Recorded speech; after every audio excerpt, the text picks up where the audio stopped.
Okay, so we hiked up to the Ronald Memorial at the top of the mountain here with the 737 carrying the Secretary of Commerce for the United States crashed in 1996.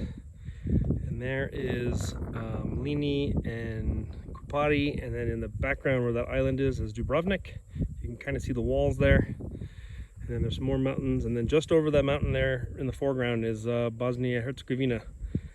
The border is right here. Our phone actually keeps switching from Bosnia to Croatia cell towers. Here's the memorial for Ronald Brown. It is a giant stainless steel cross, which I think is covered in little LEDs and has a very shiny black marble memorial with a very shiny red and white plinth.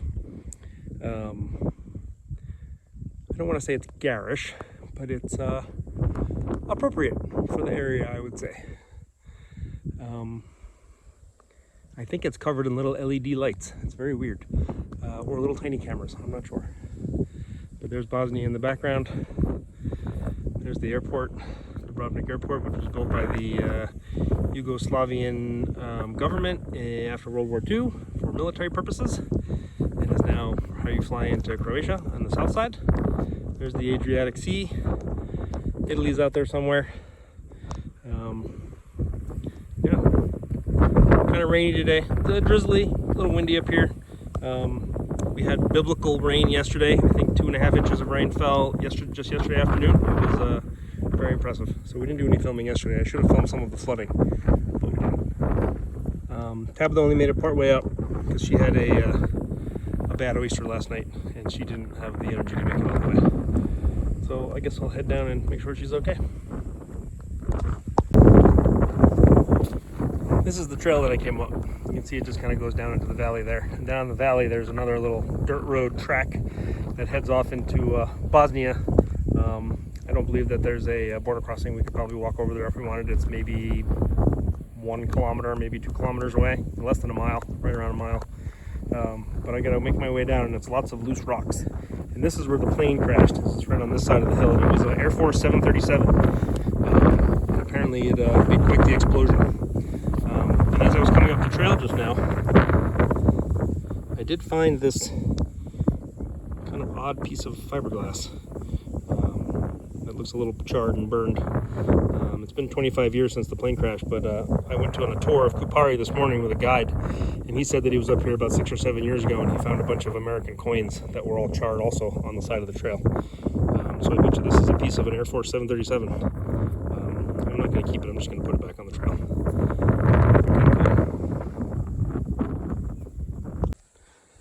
Here's some action hiking footage.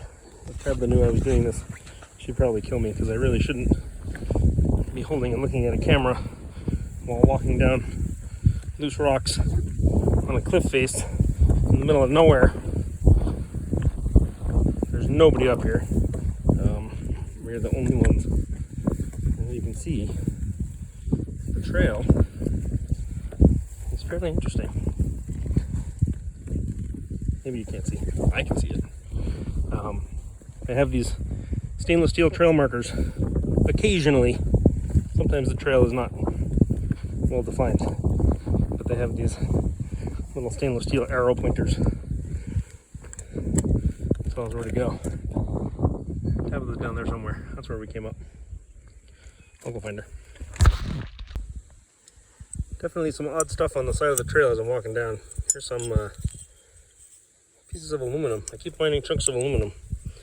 Kind of a curved piece was just on the side of the trail here, and then this piece, which is like painted aluminum green. I don't know if that's U.S. Air Force green or what, but there's definitely some odd stuff and some really thick pieces of broken glass. Does not look like safety glass for sure, and very, very thick. It does not look like a broken beer bottle. And then weird little clips. This is another weird little clip. I found another one part way up. There's some more aluminum. So definitely pieces of Boeing 737 up here, which is kind of creepy. If I find anything else interesting, I'll